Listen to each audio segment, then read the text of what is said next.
graduated from baggy pants into button-up shirts and tighter jeans. And Hank turned out to be this incredibly talented musician, and I became a professional actor, so I assumed that all would be forgiven in her eyes. But as it turned out, not much had changed. I would run into Meryl over the years, and I would still feel like she thought I was a punk kid. And then, in a hopeful turn of events, I got to work with her on a film called Rendition. I thought, this is going to be great. We'll bond professionally, actor to actor, and I would finally have the opportunity to change her mind. It turns out that we had one scene together in the film, a phone conversation.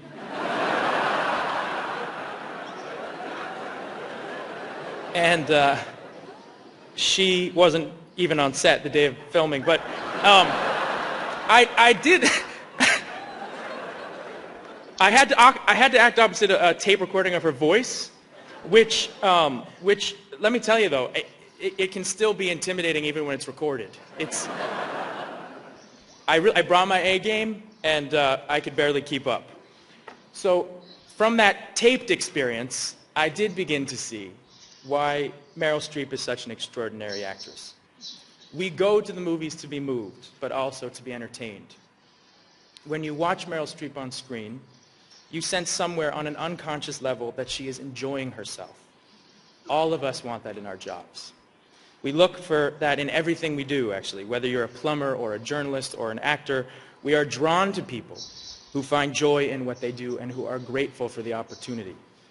When Meryl Streep is acting, she is grateful for the opportunity. And although she takes it incredibly seriously, obviously, there is always a sense of joy. I think the best actors, the actors we love, the legends, they are the ones who find real joy in their work. Meryl has done that time and time again throughout her career, even in painful performances.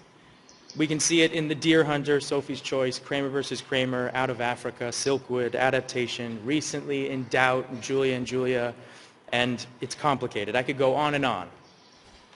Even in her crappy movies, they're elevated simply by her presence. And of course this year there's the Iron Lady. Everything is at play in this performance.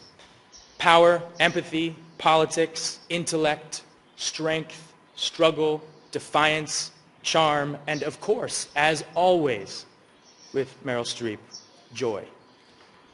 For everything this prolific actress has done, and for the national and international treasure she is, I'm actually most impressed by how well she's played the role of mother. I think that children are a reflection of the people who raise them, how engaged they are in the world, how they treat themselves and the people around them. They literally are a representation of their parents' hard work.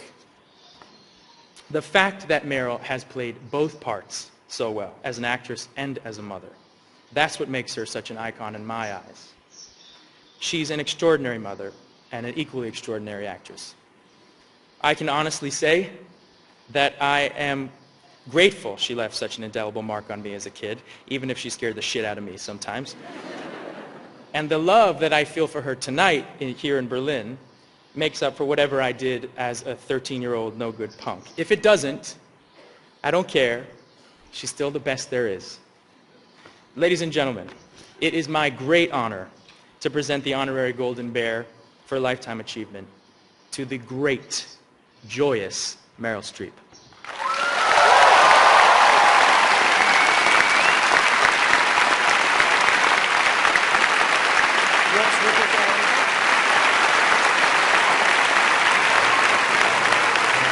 Please welcome on stage the director of the International Film Festival,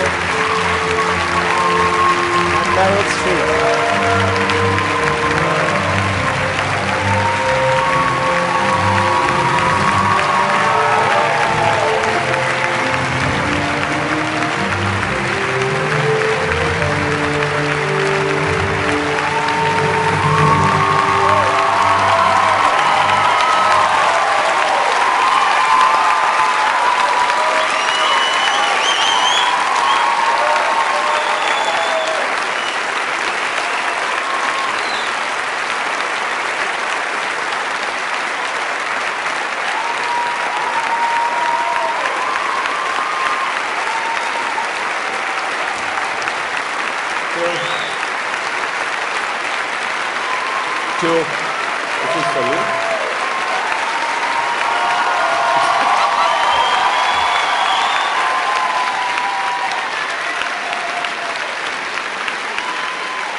Ladies, meine Damen und Herren, I think that's good, yeah.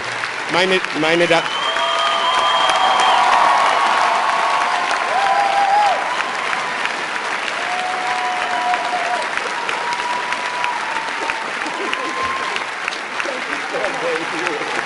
So I just had my sentences here.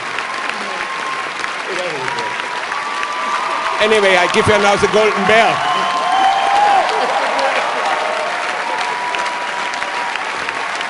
Thank you so much. Oh my goodness me. Thank you. Thank you. Oh gosh. Oh, I don't think I'll ever go home. It'll. Thank you. Thank you so much for that incredible welcome. And thank you, Jake. He was a bad influence on my son.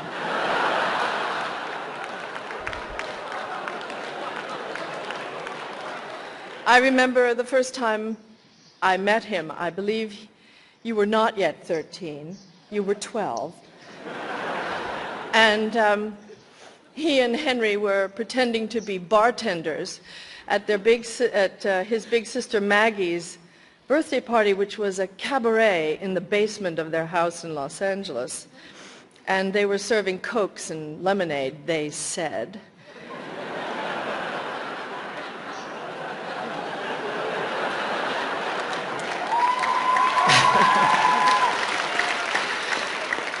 And they had little red vests on and fake mustaches, and I'm so glad to see that Jake can grow his own now.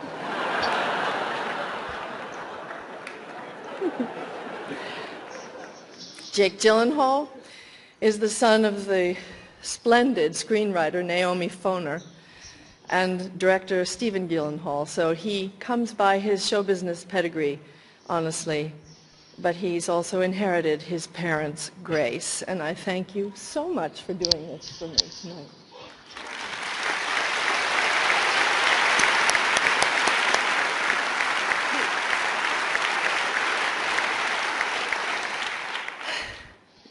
The only reason I'm here tonight, truthfully, is because of the inspired artistry of people that I've worked with, many of whom are no longer here to receive my thanks. I think of Joseph Papp, Carol Rice, Harold Pinter, Fred Zinnemann, William Styron, Alan Pakula, Sidney Pollack, Robert Altman, some of the great writers and directors on whose shoulders I've been placed here tonight. And I never forget how grateful I am to them.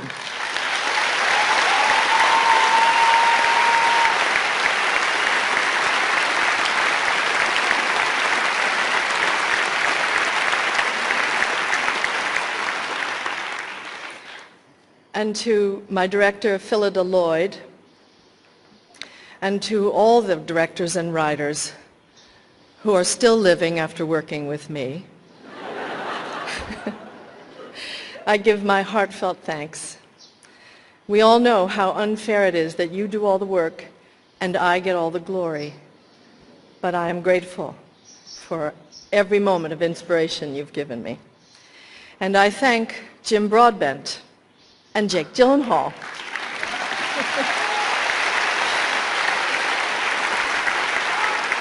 And all the other actors that I've worked with. Actually, I don't think there is any actor left that I haven't worked with at this point. But I thank you, Jim, for your generosity and for the great fun we had, and I hope we have it again. And I thank you.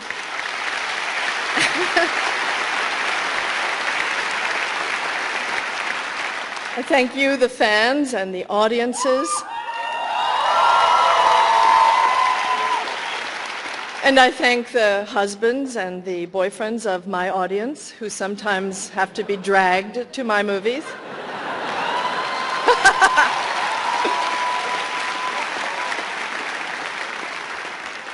but then who come out afterwards and say, you know, I really liked some parts of that. And I thank Dieter and the great mecca of art that is Berlin and the Berlin Film Festival for this great, great honor.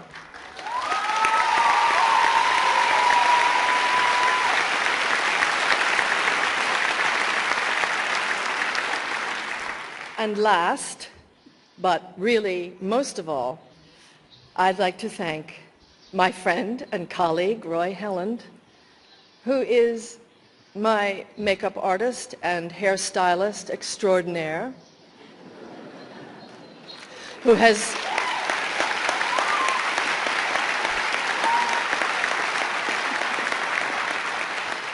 Roy has worked with me since the very first play I did in New York 35 years ago, more than 35 years ago. The first film that we did together was Sophie's Choice, and he has designed every woman and one man in Angels in America that I've played every year since then.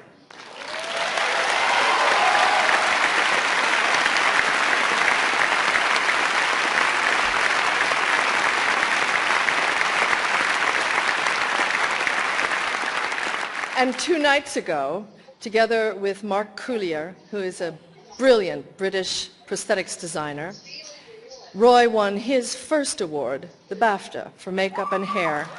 And I want him to stand up and take applause tonight.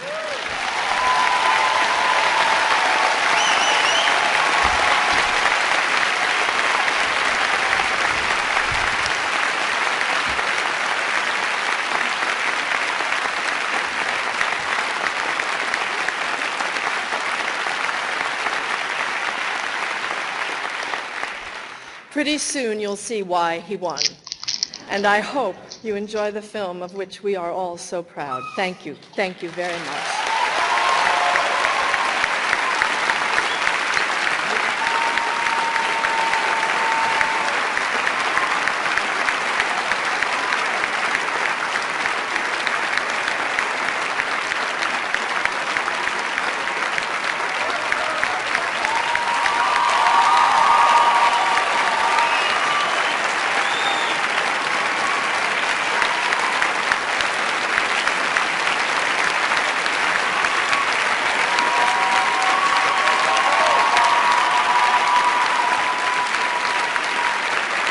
In a few seconds, you should go there too, no?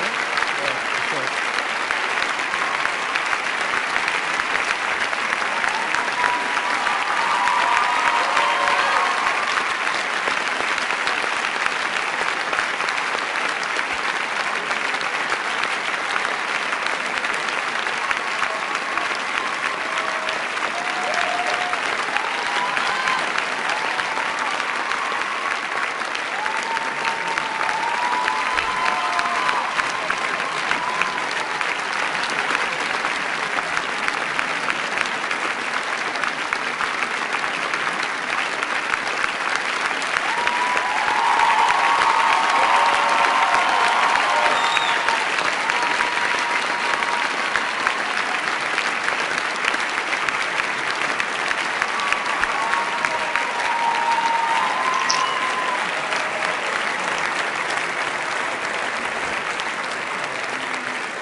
Ja, Frau Streep hat mir netterweise gerade meine komplette Arbeit abgenommen, denn sie hat all die Menschen